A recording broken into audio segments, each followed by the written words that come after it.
Hello and welcome to a new episode of the Yarnflakes Podcast. My name is Audrey. I am a knitwear designer from the southwest of France. And this is a podcast all about knitting and other fiber arts. Hi, welcome to this new episode. I hope you are doing well. I wasn't planning on recording. This is an impromptu podcast episode, but I felt like recording. I'm in a great mood. I'm in a weird mood, but I just thought I'd take advantage of it. I don't know why I have my water bottle here. Hold on. There you go.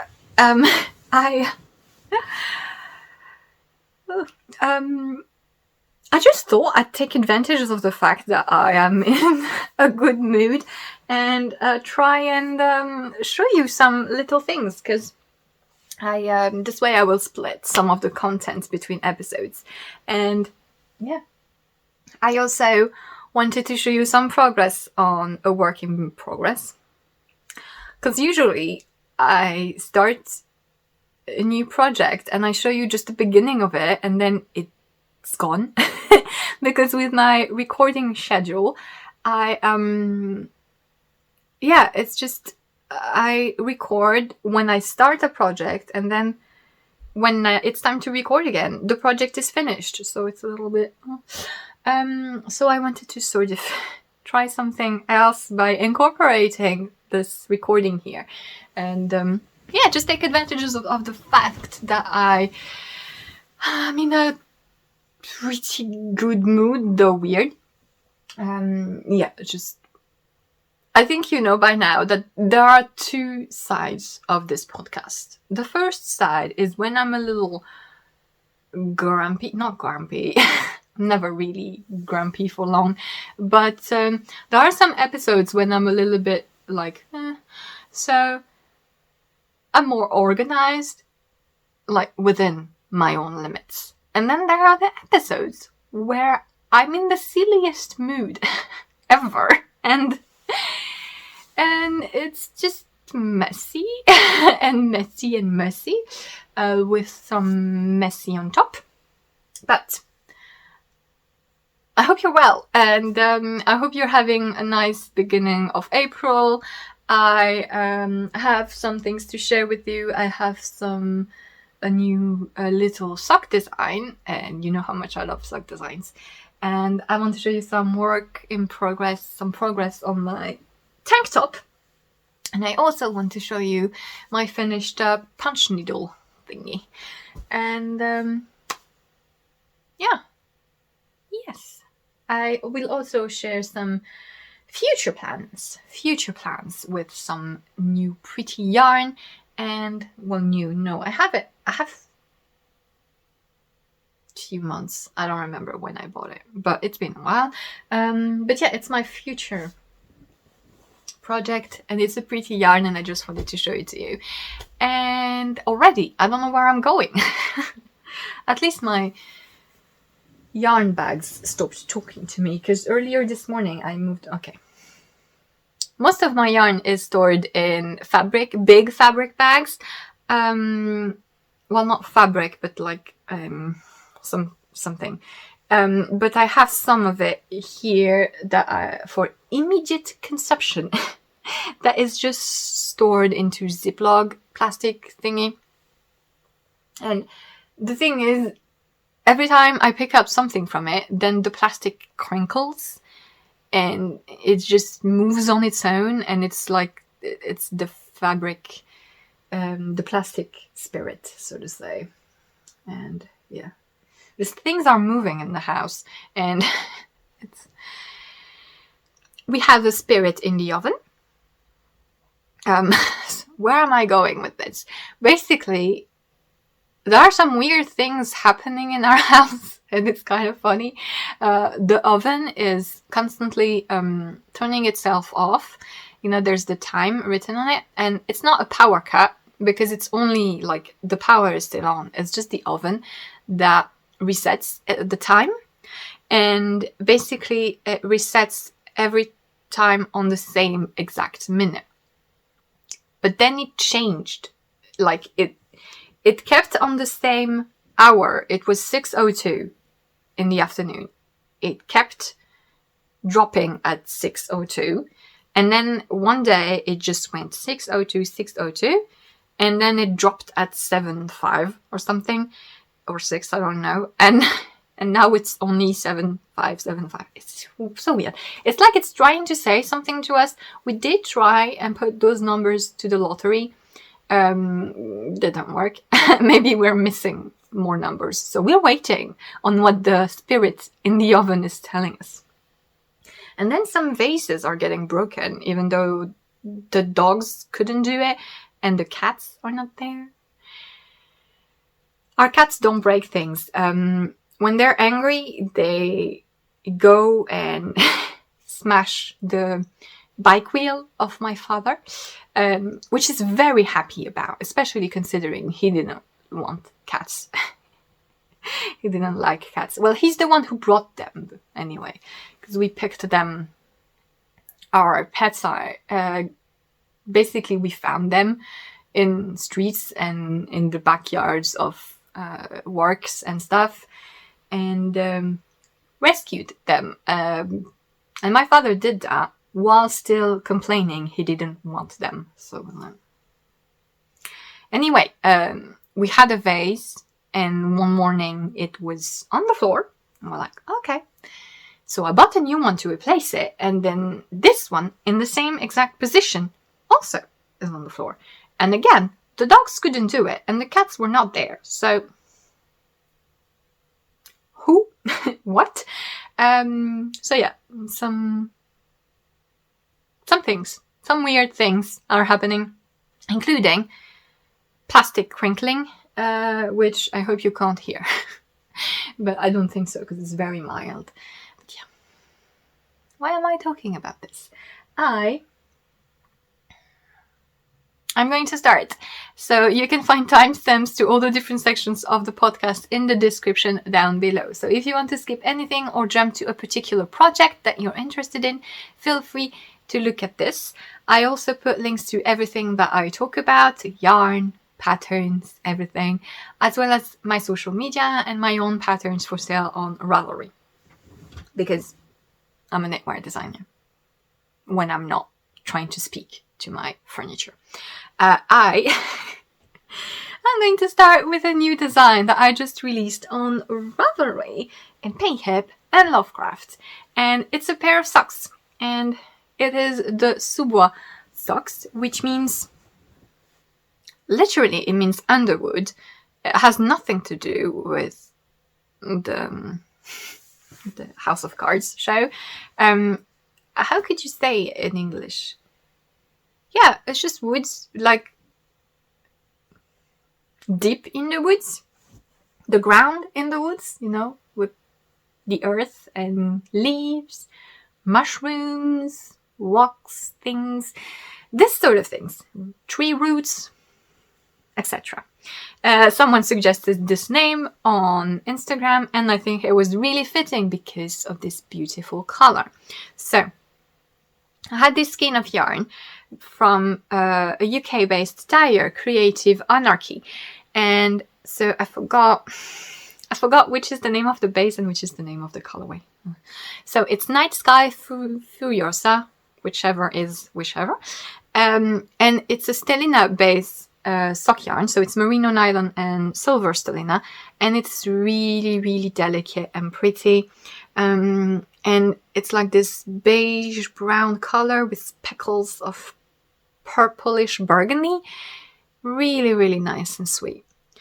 And this really beautiful skein, I wanted this to be my New Year cast-ons. So these are the socks I knitted starting January 1st.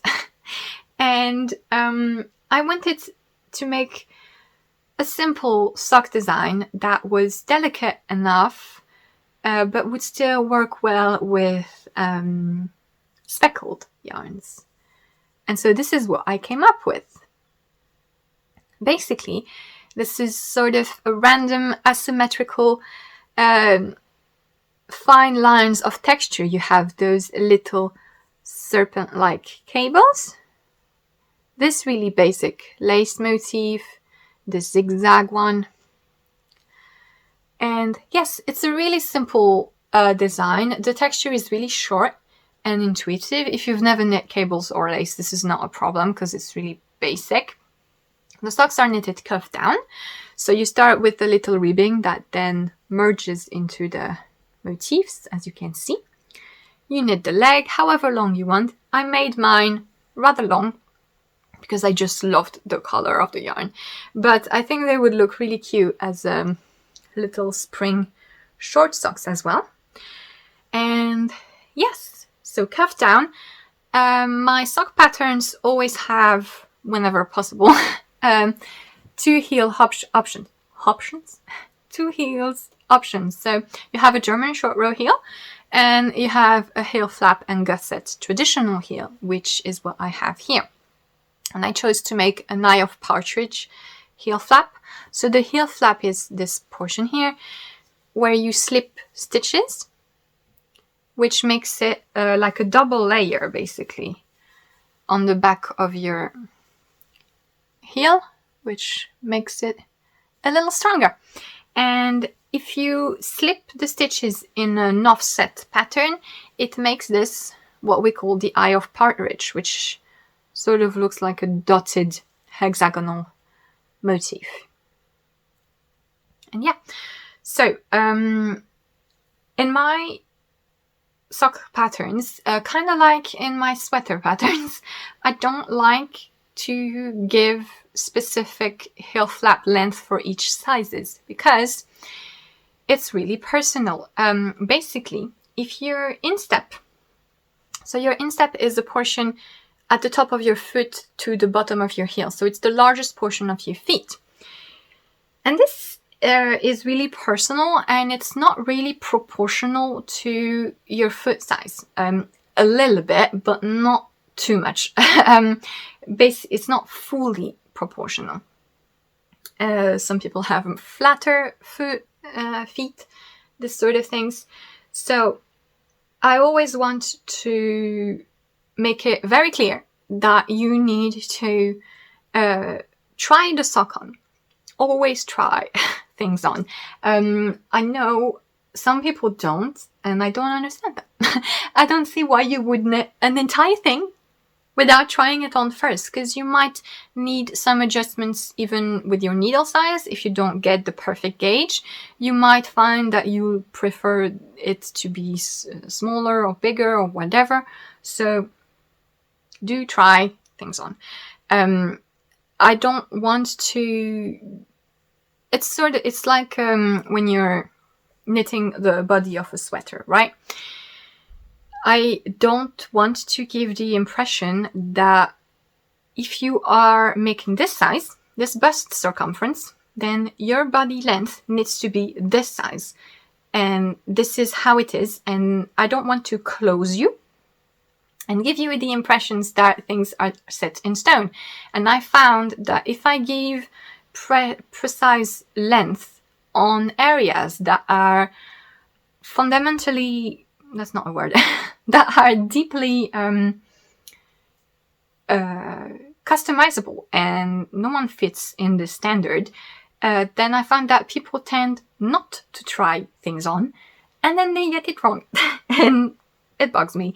Because, for example, I know that I can never follow measurements for heel flaps and body and sleeve lengths. Sleeve especially, I found are always very long. If I follow the sleeve length for my size, getting all the gauge perfect, the sleeve length for every other pattern is gonna be here.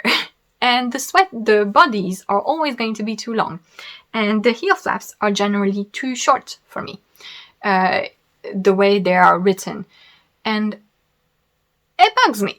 So what I prefer to do is give an average, and say, this is an average and you need to check it on you. And I find that this way, people tend to be a little bit more active in their project and realize that they need to try things on. So when I knit a sock, I start to knit. So I prefer to knit my socks cuff down for 2 reasons. I think it's much easier to adjust the fit of the gusset this way, and I hate binding off ribbing. I never find a way that's neat. Every time I mention that, I know that people in the comments are going to recommend me some techniques. I have tried all of them and I hate all of them. Yeah, I just prefer to do it cuff down. And I know that a lot of people who knit their socks toe up, they say it's because it's easier to try it on this way. And I don't really understand that, because it's still a tube. So you can try this on as well, even if it's cuffed down. And I don't see what the difficulty is in trying this on this way. So what I do is I knit about like 5 centimeters of the leg. I try it on once, just to check that I didn't mess up the gauge, that the particular motif on the sock isn't especially tight. For example, cables tend to tighten things, whereas lace tend to loosen things. So this one is pretty balanced because you have both. But yeah, and I still want to check. So once I have about this, I will try and put it on once and see if it fits over my heel easily. And if it's good, then I'm going to knit the leg. And then once I have the leg, I'm going to try this one on like this. And basically, I am going to knit the heel flap until it reaches the floor, like really the bottom of my heel. So you have the sock on like this, just with the leg. And while you're knitting the heel flap flat, you have to knit it until it reaches the bottom of your heel. And this way, you are getting a good enough gusset for your size, for your instep. Then I knit the gusset and I try again the sock after the gusset, just to check that everything is okay. So this is how I advise people to do it, just so that you get the right size for you, because I cannot tell what particular instep you have depending on your foot circ. Like I said, it's not completely proportional. Much like body length and bust circumference, you're not taller because you have a larger bust. So it's a bit absurd for me to just tell you this needs to be X centimeter or inches long, and that's it. And I find that people, again, when you give them such specific cages in a way, they really don't want to try things and to make it their own, which is not how I want to function. So this is sort of how I do my socks. And then as for the toe, this depends on your toe length, basically. Usually it's between 4 and 5 centimeters, like around 2 inches. But what I do is that I start the decreases when the sock is at like the middle of my little toe. This is what works for me. So yeah, you just need to try. Really, never hesitate to try things on and to do the simple modifications that are planned for in designs. Well, in my designs, and yeah, just make sure that you get your own personal way so that the thing fits you, because it's your project. And really, always try things on. It's the same for mittens. Like, never knit a full thing before trying it on, because it's, even if it's a small one, because it's such a waste of time.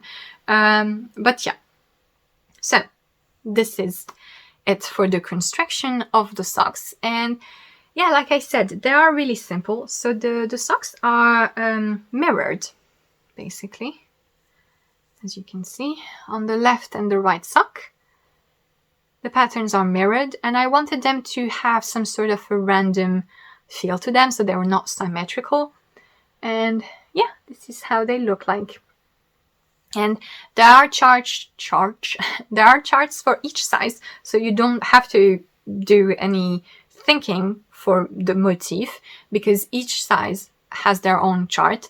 both for the left and the right foot. So in that way, it is really easy to follow, like I said, really short repeat, and it just flows so easily because you just want to go like follow the little cable and the lace, and it just has that sort of keep going attitude to it, and I really, really like it.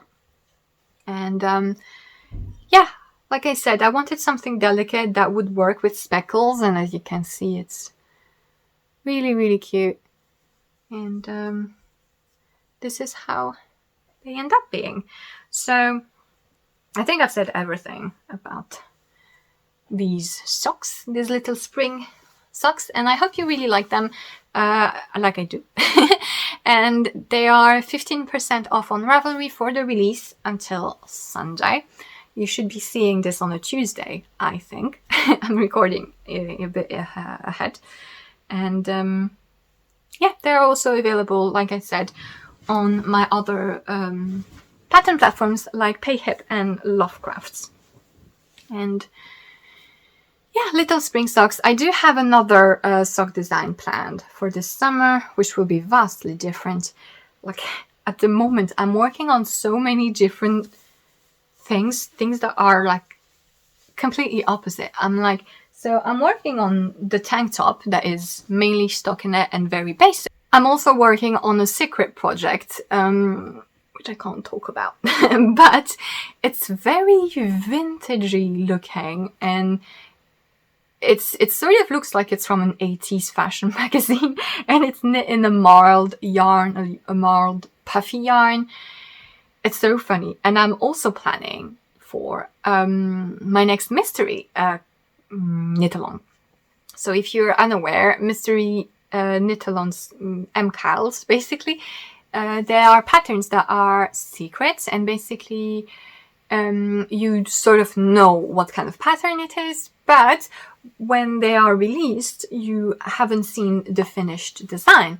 And basically every week, the designer will release a clue, revealing little by little the design, and the goal is to all knit together at the same time while discovering the mystery.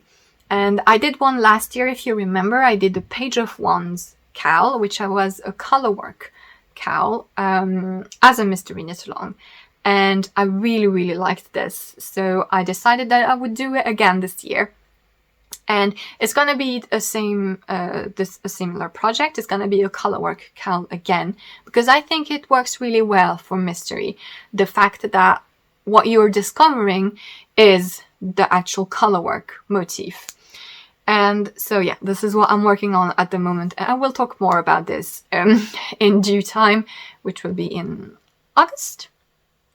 But yeah, I'm actually drawing the motifs right now for this. And again, it looks very different from everything else that I'm doing. It sort of is close to the Page of Wands style, though it's set up differently. But yeah, it's just three completely opposite things. And by the way, I did want to thank you because I completely forgot last time. So not in my previous episode, but in the one before, I asked you about general style and what you would identify my design work as, because basically I was feeling that the way people view my designs and my work, like they would qualify it in a certain way, and it always felt very different from what I was perceiving on my own, and I was not really able to have a clear idea of what my design style was. And so I asked you what you were thinking about this, and yeah, it was quite interesting reading your answers. And so I wanted to thank you so much on this, because it was interesting, and it was fun seeing that a lot of you had very different things. Like some things were completely opposites. Some people told me that they really associated my design work with shawls. Some people said I kind of had a Scandinavian style, which I was confused, but why not? Other people said I was very focused on lace, which yeah, and yeah, it's just really funny. And I think the common idea was that it was pretty eclectic, which I think is what we will go for. Just completely acknowledge that. Acknowledge. Do you say k? Acknowledge. Acknowledge that it's just widely different at times, and for me, it makes it really fun. So, why was I talking about this? I forgot. Anyway, I'm going to show you my work in progress, which is the simple, basic, reversible tank top that I showed you in my latest episode. So, I am designing a summer knit in this yarn, which is Landlost Summerside, which is a blend of cotton and silk. And again, I love this yarn so much. It's absolutely lovely. I am really reminded of how amazing it is to blend fibers. You know, I really love knitting with specific sheep wools, a specific breed or something. But when you blend two fibers together, you just get the best of both worlds, in my opinion. For example, I absolutely love wool alpaca blends, because I think it's one of my favorite blends, because you get the benefits of wool. It's memory, it's structure, it's bounce, it's definition, it's like the thermal regulation effect. And then you get the alpaca, which adds drape, it adds a bit of fluff, and it's just really nice. And you don't get the downside of all alpaca, which is a bit heavy. And yeah, I just think it works so well. And with plant fibers, it's even more so the case. I really like knitting with pure linen. I do. I think it's the only one which I really like. Just simple, 100%. But then the blends of plant fibers is so good. And this is just so lovely. I highly recommend that you check it out.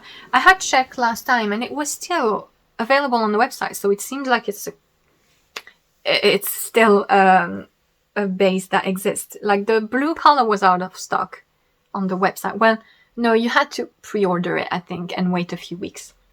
But it's just so... Look at this drape.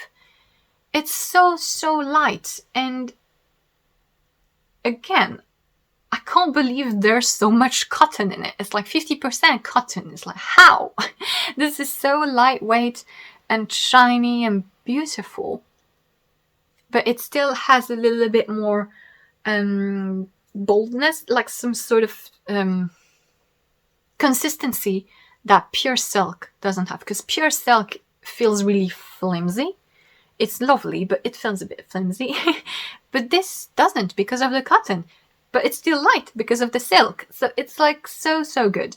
And I really like it. So I have finished one side.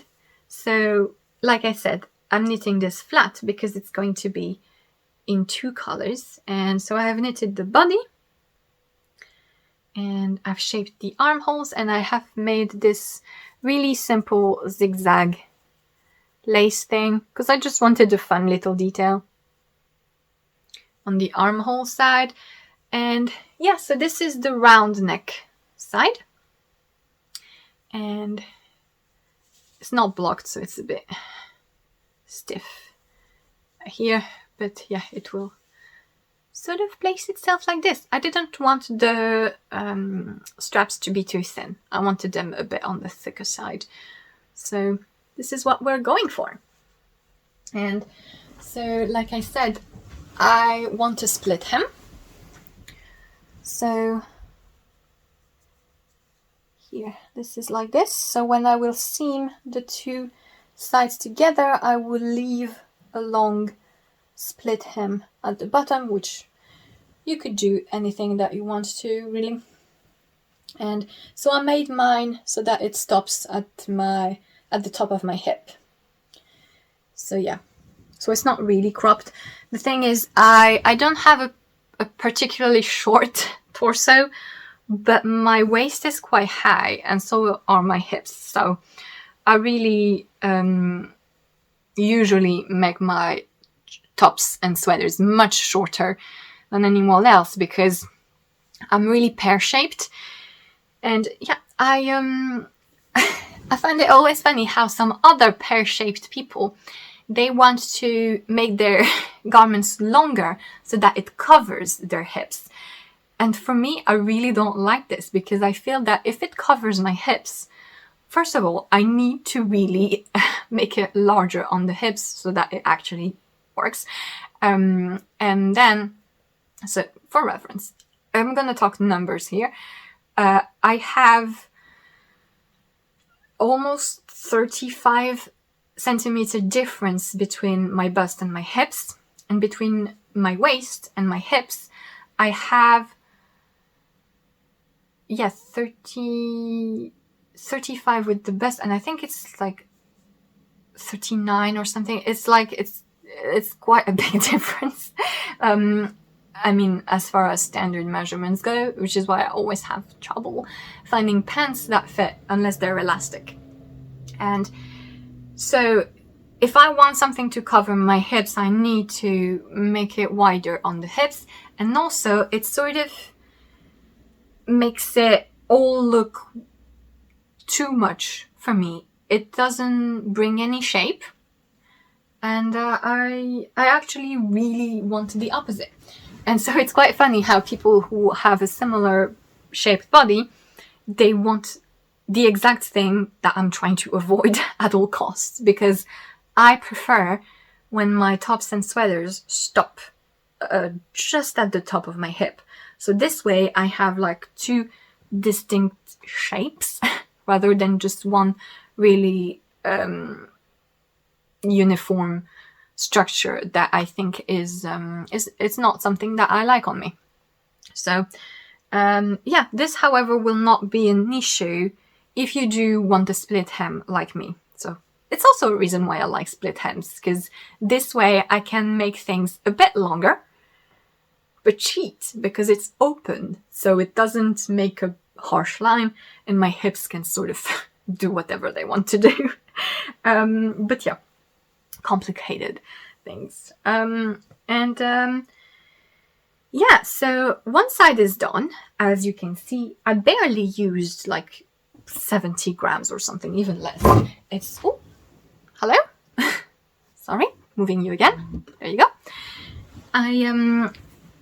This is a sport weight yarn, so to say. I'm knitting it on 3.75 millimeter needles, and you could go smaller, like, because it's not so loose, but you could make it a bit denser. And I mean, it has so much drape that I could knit it on 3 millimeters, I think, and get a fabric that would be a little bit more dense, but still very loose.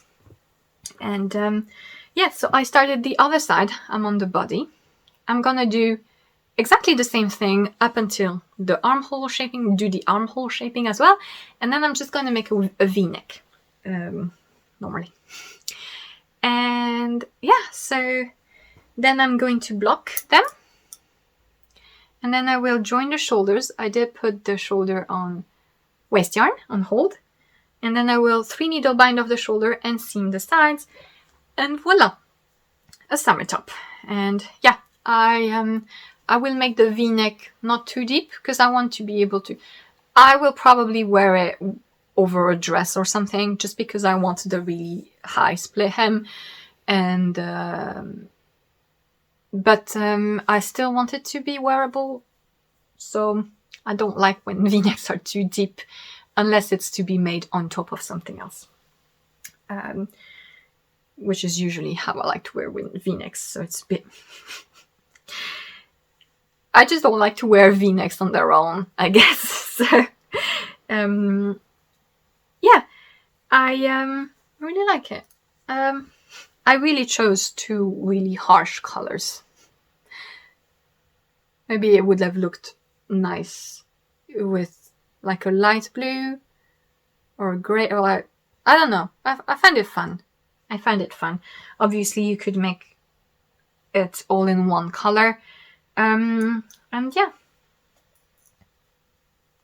Really simple. Since it is reversible, there won't be any bust shaping unless you decide which side you really want to have be on the front.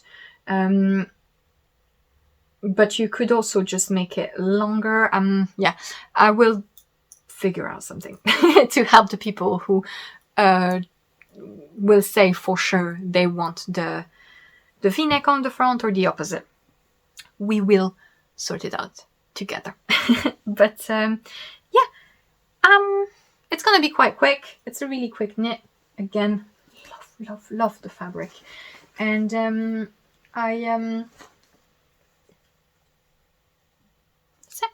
it's also pretty pleasant to knit with. Usually plant fibers, since they're not elastic, they tend to hurt a little bit more, especially when you have a beginning of a tendinitis. Linen does that to me, and especially since I try to knit too quickly and too much to finish a project. And this is what happens. It's okay. Yesterday I did try to do some strength training, so now I have sore muscles. Like, if my muscles are sore, I can't really feel the tendinitis anymore. So, the tennis elbow, I mean, I'm not sure if that's the English word. The golfer's tennis elbow thingy. Yeah. If my bicep is sore, then I don't know which hurts. But yeah. It's fine. I'm not knitting a lot because of this. So I'm just taking it slowly. And I'm taking the time to plan for future things. And I took the opportunity to finish this. So I just wanted to show it to you finished. So this is a punch needle project that I have started a month or so ago. I don't remember. Basically, so punch needle is a technique of embroidery, which is sort of like rug hooking, tapestry, things like this. And I wanted to try it out, and I found a design which I liked, which is this one. So this is from the Urban Acres. She sells kits, and she also sells the patterns individually if you don't want to get the whole kit shipped from the US. And yeah, it was really fun. It was fun to do once. I don't think I will do punch needle again. I didn't love it as much as I like cross-stitching or embroidery. So yeah, it was fun to try, and I really like the result. I think it looks very happy. So when you punch needle, so you have a needle that you just hook through the cloth, which is a count cloth with a specific weave count so that the fabric holds, and you just punch the yarn through. And this is the wrong side, basically, because it's the flat side. This is where you punch, and this here is the right side, which is the one that makes loop and more texture. You can see it's the one here, basically. So I did it. The pattern explains to you how to do it both ways. I did it as the presentation was showing, which is the mostly flat and just the little berries with the loopy side, because I much prefer the flat effect, just personally. And I just think it looks really happy. So it's not perfect, it's a bit messy, but it was much easier than I thought. And yeah, I don't know what I'm going to do with the back. So if I'm just going to display it like this, I'm not going to care so much with the back. But yeah, I will figure out something once I decide what to do with it. But it was fun. I enjoyed trying it out. But yeah, I don't know if I will ever do more. Also, it hurts a bit because you kind of have to push the needle in, out, push it in, out. And well, although I was doing it with my right arm, so kind of balancing the two pains basically. I saw, I think it's the same artist on Instagram.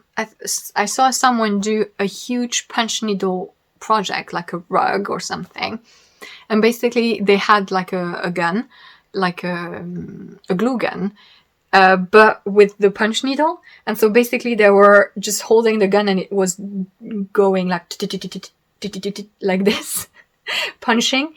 And I found that so funny. But I understand why, because going in and out is just a little bit... I just found it quite funny when craft tools get so aggressive. Like... yeah, it's like you bring in this heavy automatic machinery thing to do embroidery. And it just makes it's really funny. And I get that it's really convenient. But yeah, so this is my finished punch needle project. You can see on the top it's not really even or anything, but I find it cute. I find it cute nonetheless. And yeah, now eventually I can continue my cross stitch. That is never ending. But yeah, I wanted to finish this episode by showing you the yarn that I will be using for my future project, because I like it. It's yarn that is a blend of sheep wool, merino, and mohair, but all together. And this is a French indie dyer called Tangenty. And yeah, so this is a single base. I really like these blends of yarn. I have used them in the past, and they seem to be becoming a little bit more popular, and I'm really happy because I think it's really interesting. If you like the mohair fluff, I think this is nice, because there are a lot of commercial yarn that use them, that have the fluffy effect all in one type of yarn. Because basically, if you want to have the mohair effect holding two strands of yarn together, it gets a bit expensive because you need double the amount of yarn. And even if you buy like a commercial mohair, you still need to get more yarn. So I really like the yarns that sort of have the mohair in. It's not exactly the same effect, obviously, but it's still quite interesting. And basically, it just, yeah, makes all in one go, so to say, 2 in 1. And so this is a single, but because of the mohair is quite sturdy, like it will peel a little bit, obviously, but it's a bit sturdier. And I personally don't like making garments with single yarns, like just one thread.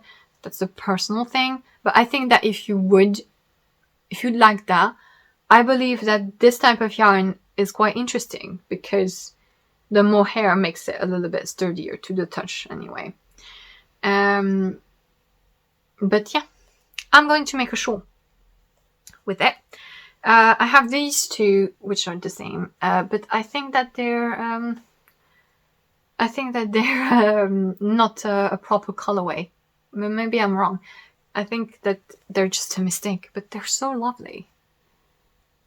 It's really nice. They're quite different, but it's okay. I'm gonna merge them anyway.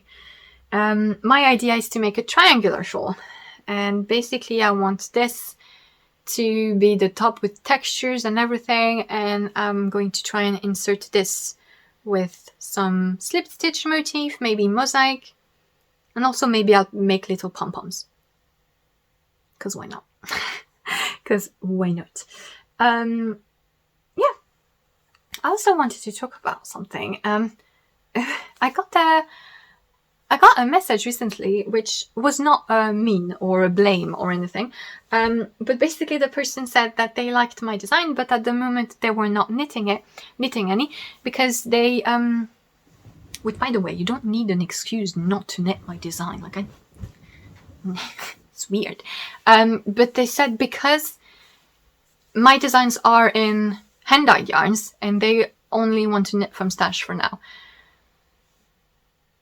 No, they're not. And it's just weird because I know that some people, which I think is the case of the person who wrote to me, know that these people, they feel like they're so surrounded by fancy hand-dyed yarns that it's the only thing that they see, right? To the point when they see an independent designer like me, they assume that everything I knit with is fancy hand-dyed yarns. And it's so weird because it's so... it's like a cognitive dissonance. I'm like, no, look at my designs. It's not 50-50. I think it's like 40-60 of my designs that are commercial or hand-dyed. And I'm like, how can you think that I that I design only with hand-dyed yarns? I don't know. I think that some people, they feel so excluded because of like how forward hand-dyed yarn is on the knitting social media thing and everything, which of course, because it's a wonderful work that indie dyers are doing, and it's valuable and it's hard and it's not that lucrative either, but yeah, I understand that people feel like they're excluded, and so that they just assume from the start, and it's like, well, when I'm showing you this, what's happening in your brain? Are you like, nope, this does not exist. She cannot be knitting with commercial yarn. Like, what? No, I don't know. It's like, how can you say, like, I'm not upset. I sound like I'm upset. I'm not at all upset, but I'm just confused at how this person is obviously seeing my work. She wrote to me on Ravelry, so she probably saw my Ravelry page. And I'm like, how can you tell me my designs are in hand-dyed yarns only? Can you not see that they're not? And it's just confusing. I'm like, and I understand why some people do not realize it, because they assume that if you're an indie designer, if you're on social media, if you're making a pretty project or anything, it's gotta be a hand-dyed yarn, you know, it's gotta be a fancy thing. It's gonna be things I can't afford. And I'm like, just, no, hello, look. I've made designs in drops yarn. I make a lot of designs in the Rerum Naturals yarns. Yeah, I did count recently, and it's, like I said, it's about 40-60%. And at the time where I'm recording this episode, my latest designs, which are the griotte cowl and headband, they are in a commercial yarn. So it's not that this person just saw my latest design and saw that was everything that I was doing, because those are commercial yarns. So, and yeah, so I was wondering if you had any idea of what can be done so that to make it a little bit more obvious that no, you don't have to knit with just hand-dyed yarns. I don't knit with just hand-dyed yarns, because I don't feel like I'm promoting things any differently when it's commercial yarn than when it's hand-dyed yarns.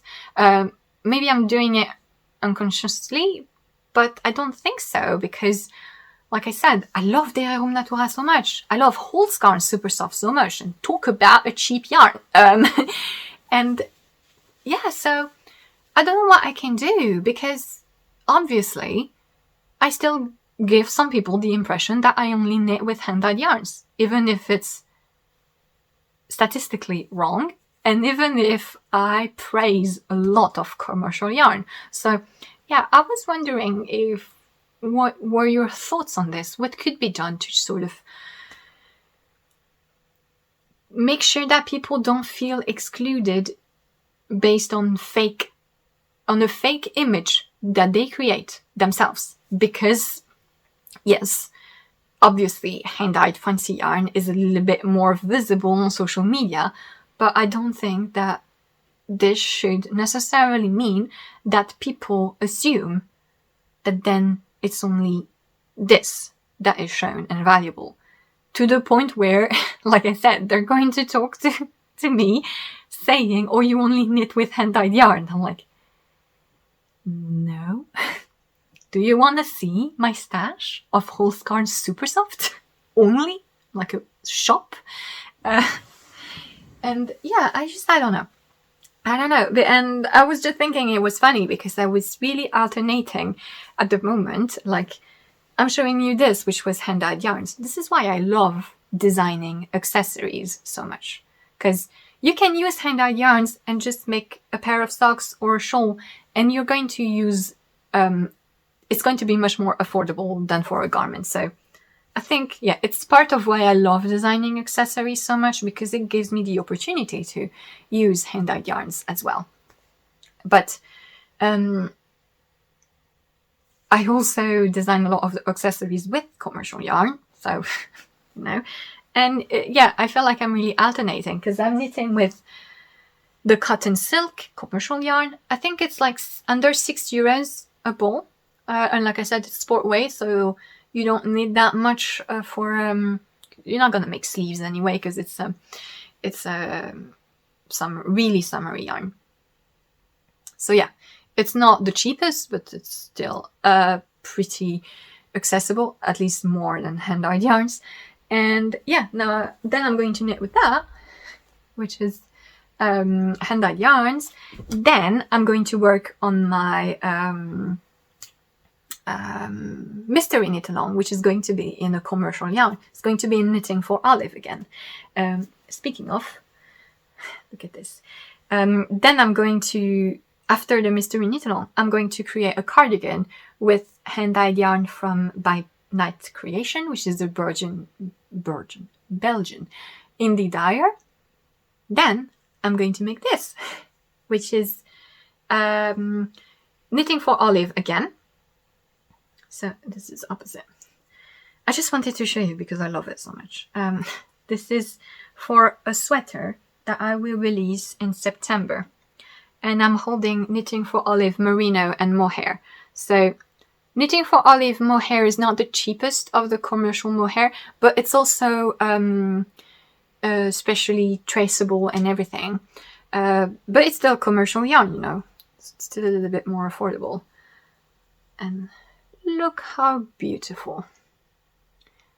So basically, my swatch was like this, and I intend this to be the sweater, but I think that these ones, this motif here on the side, is a little bit too much, because since it's like a staggered thing, I think it sort of conflicts with the staggered bubbles and the sort of alternating twisted stitches. So I think I will only just make this panel here. And it's so nice. I can't wait to knit this. I made this swatch to submit it to a magazine, and it wasn't selected. But it's okay, because I selected something else. And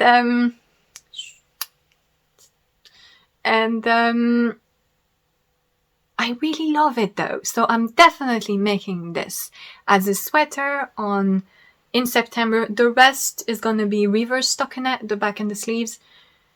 I absolutely love this. I hope you like it too. Anyway, September. And also this motif here. I really like it. So I think I'm going to use it for the shawl.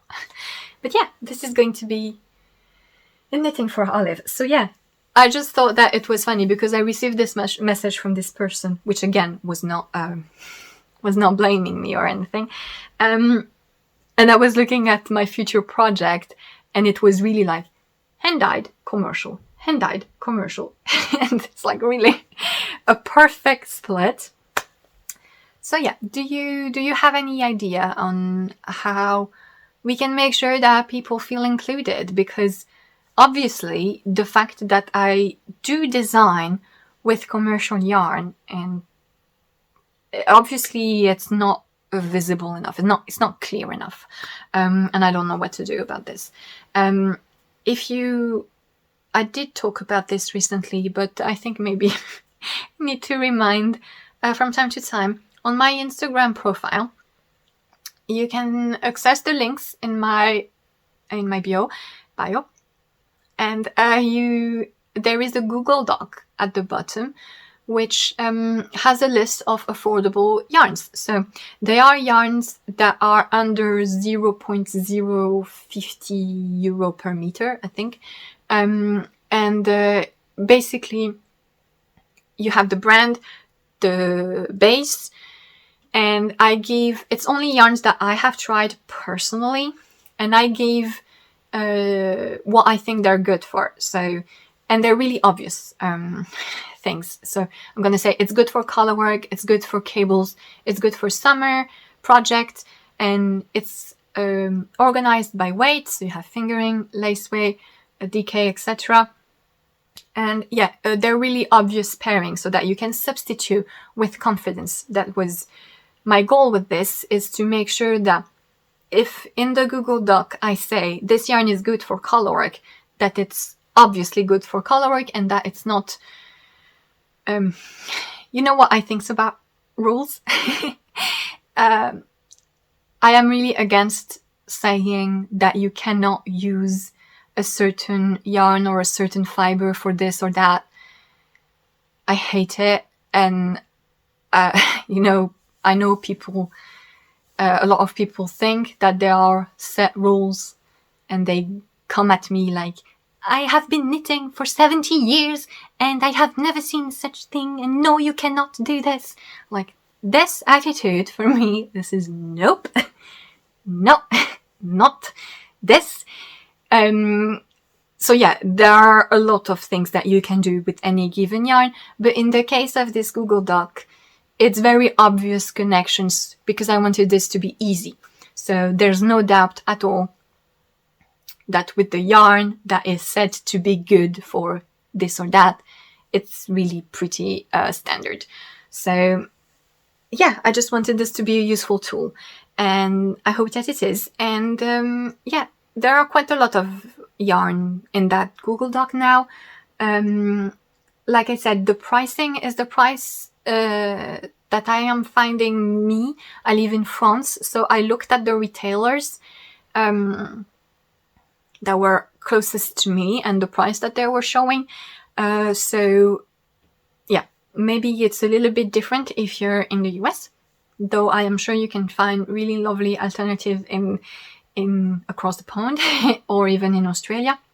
I'm thinking about KnitPicks, for example, which I don't have access to here, because KnitPicks believe that if you don't speak English, you don't buy yarn, I guess. So they refuse to ship to continental Europe or anything else that is non-English speaking, because, you know, why not? Anyway, so yeah, there's this document here if you want some inspiration on affordable yarn. And yeah, so that is what this document is around for ages now. But yeah, I'm still adding to it little by little every time I try a new yarn. Yeah, I think I need to add some stuff now. Or did I already add this one? I'm not sure. But yeah, so that is one thing that you can check if you are looking for affordable substitutes. And yeah, if you have any idea on how I could make it more obvious when I'm knitting with commercial yarn, because I am doing it a lot, including for my own designs, and apparently people don't see it. I don't know why. But yeah, I am open to suggestions and opinions, and I think that's it. I think that's it. It's what, like, I talked about so many things. I think you can tell that I have a lot of projects that I'm really excited about that are coming in the next few months. And yeah, I'm really looking forward to work on them. I hope that everything is fine with you, that you are having a decent month of April, that you are going through the pandemic and everything. And yeah, I'm going to stop now. I hope you are hope you enjoyed this really rambly rant, and I will see you soon with some really cool projects that I can't wait to share with you, which will be in hand-dyed yarns. But yeah, see you next time. Bye!